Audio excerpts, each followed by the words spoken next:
Okay, thank you very much, everybody. So we have some very interesting news. Kevin Kleinsmith, a corrupt FBI attorney who falsified FISA warrants in James Comey's very corrupt FBI, is expected to plead guilty. You probably heard that. It just came out. So that's just the beginning, I would imagine, because what happened should never happen again.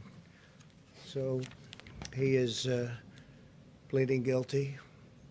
Terrible thing. Terrible thing. Fact is, they spied on my campaign and they got caught. And you'll be hearing more. Today, the Office of Trade and Manufacturing Policy released a new report on how my administration has harnessed the full power of the Defense Production Act to achieve the greatest industrial mobilization since World War II in our fight against the China virus.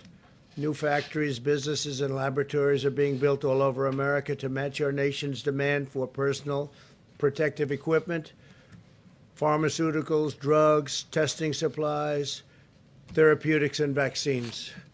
It's been incredible what we've been able to do in a very short period of time. We're helping other countries also because we've been really, we've been doing it at a level that nobody's ever seen before. It was just announced a little while ago, industrial production rose for the third straight month. It's a big thing. Factory output was up 3.4% this month after a 5.7% increase last month. Those are getting to be record numbers, and manufacturing capacity utilization is now up to almost 70%. So we're coming back very strong. We should have a very good third quarter. We should have an unbelievably good next year. Next year, if we don't mess it up with somebody that has no idea what they're doing, could be a fantastic year. My administration has exercised the authority under the Defense Production Act to a number and related authorities at a 78 times, dispersing over $3.5 billion to speed the development and manufacturing of essential materials. So,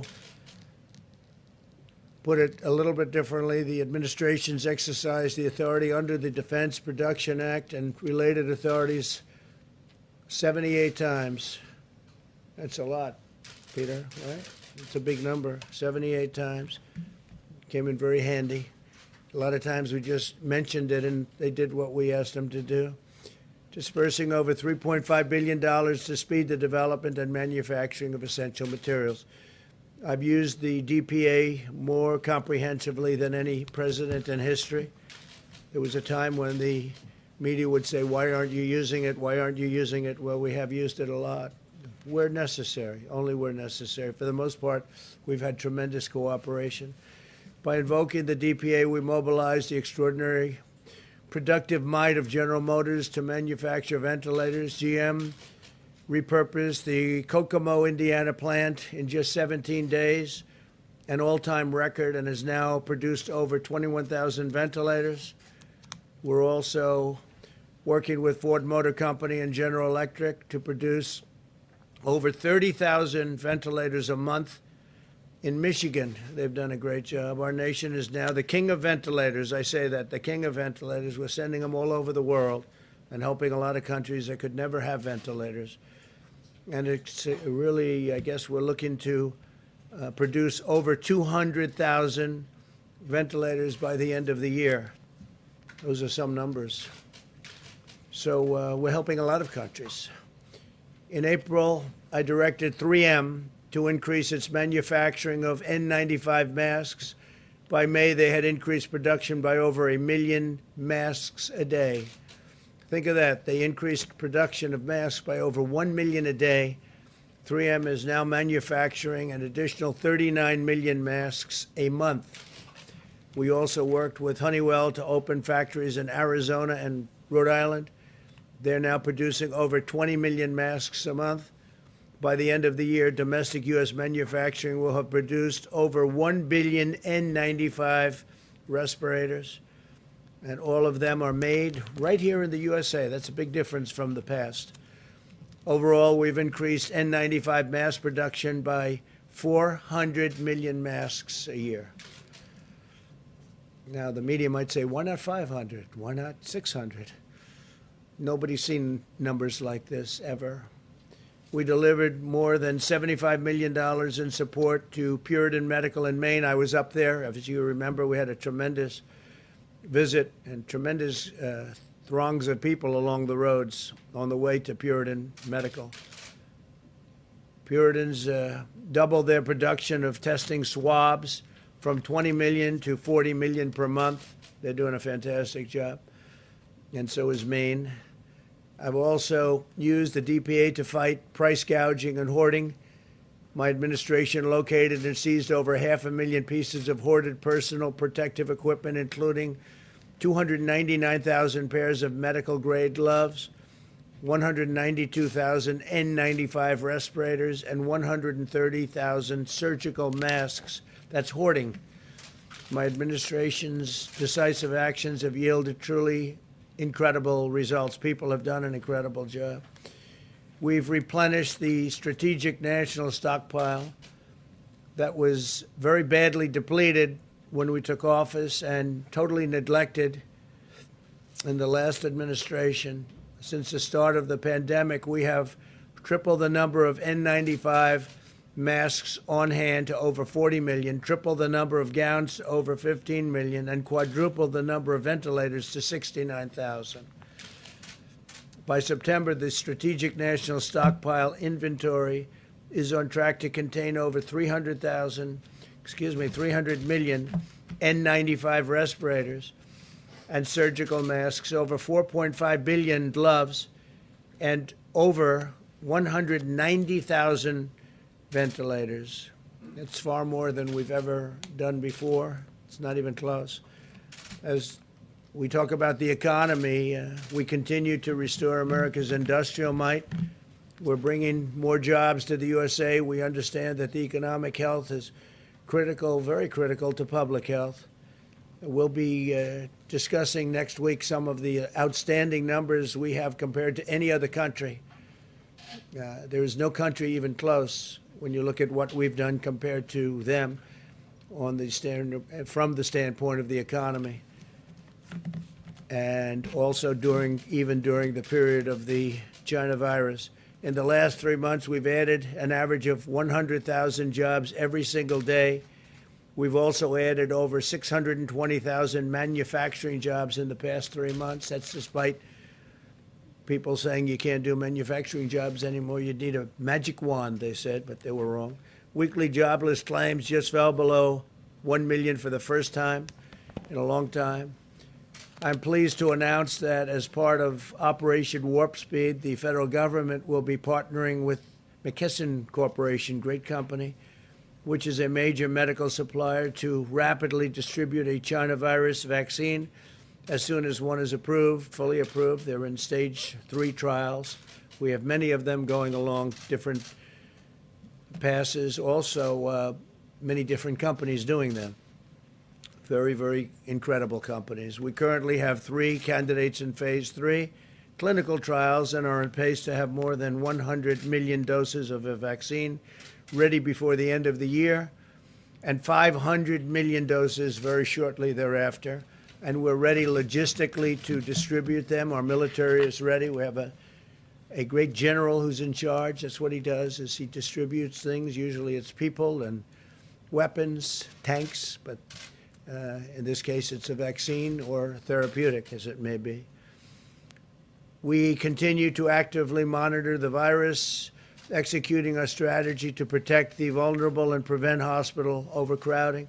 As of today, hospitalizations continue to be very stable, and we will be watching always very carefully. Remain vigilant. We ask every citizen to practice good hygiene, socially distance, wear a mask when distancing is not possible, and to protect the elderly, always protect the elderly. So now we'll take a few questions if you'd like. I say, John, please.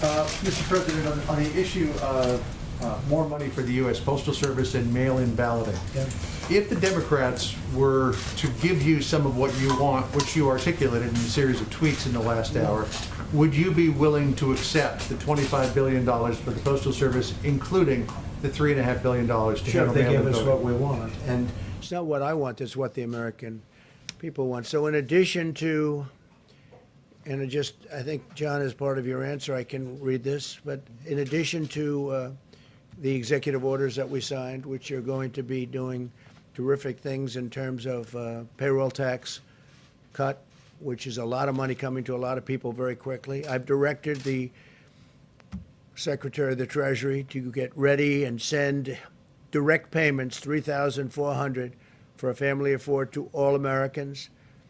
Democrats are holding this up. I am ready to have the UST and SBA send additional PPP payments to small businesses that have been hurt by the China virus. Democrats are holding this up. So we're talking about, those are two things directly involved and really victim of the China virus. We're ready to send. Democrats are holding up. I'm ready to send rental assistance payments to hardworking Americans that have been hurt by the China virus. All of these things are in a list. Democrats are holding this up. I'm ready to send $105 billion to the states to help open schools safely with additional PPE, and Democrats are holding this up. So that's $105 billion to the states to help open schools safely with additional PPE. Democrats are holding that up, right? And I'm ready to send more money to states and local governments to save jobs of our great police, our firefighters, our first responders, and teachers. It's all ready to go. Democrats are holding it up. So they're holding, John, all of that up. So if they were to give you that, Yeah, you would they would sign do off that. on the money for the Postal Service? But they're not giving it to me. They're giving it to the American people. I mean, giving it. To agree to that? Yeah, I would certainly do that, sure. I would do that. Now, I just want to follow up on that, and then a quick question. Just when you said that you've directed Secretary Mnuchin to ready direct payments, are you speaking about something you're going to do independently, or that you're just waiting for the legislative I'm waiting for the package? Democrats to approve it. Okay? And then I wanted to ask you, you congratulated Marjorie Taylor Greene in a tweet. You called her a future Republican star. Greene has been a proponent of the QAnon conspiracy theory.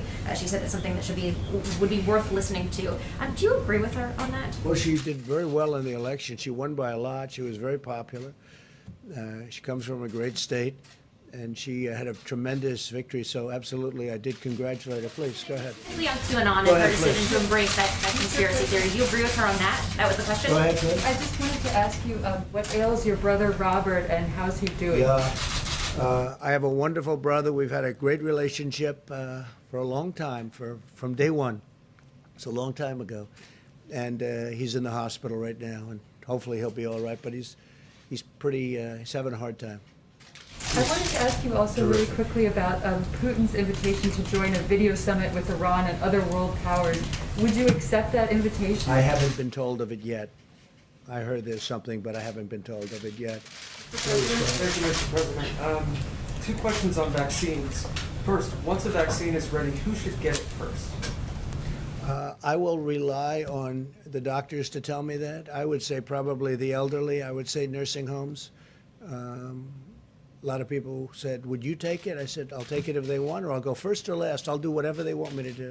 But I would think that the elderly, the people that are most vulnerable to the disease, and we're actually making those lists right now, mostly nursing homes and retirement centers. Yeah. Russia has approved a vaccine. What do you know about the vaccine? Have you spoken to Russian officials about it? We don't know much about it. We hope it works. We do. We hope it works.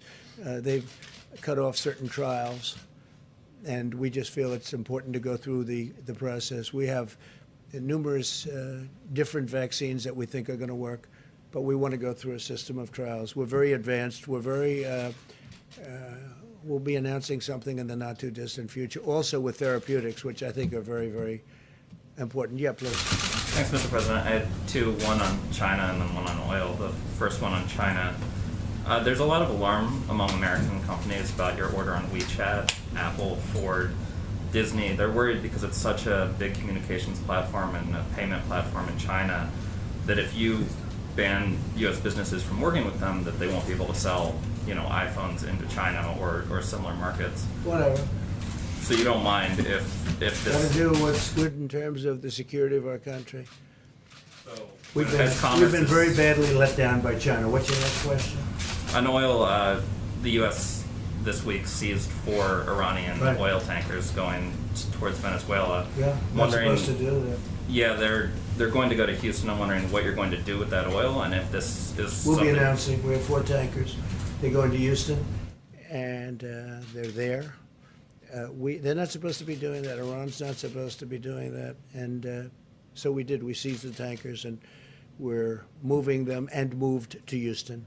Mr. President, thank you so much. 2 questions, if you don't mind, Mr. President. First of all, Kamala Harris, you've been very blunt about how you feel about her mean, nasty, mad woman. Biden now saying, No, I haven't been blunt. I said she treated Joe Biden worse than anybody else. I watched those debates. They were very boring, but they were debates nevertheless. And I watched, pretty good parts of them. And she treated Biden worse than anybody else by far. There was nobody, including Pocahontas, nobody treated Biden so badly as Kamala. well, let me ask you this then. Do you have an issue with a strong woman of color being in this presidential race? Do you None see, whatsoever. You don't see her as a threat? As you know, none whatsoever. No, not at all. Thank you, Mr. President. And a stimulus question, if you don't mind. You have told me even before you were president, you always talked about being the ultimate deal maker. Why not just sit down with Democrats personally and cut a deal? Because they want $1 trillion to go to their friends doing a bad job running certain cities and states that are doing very badly.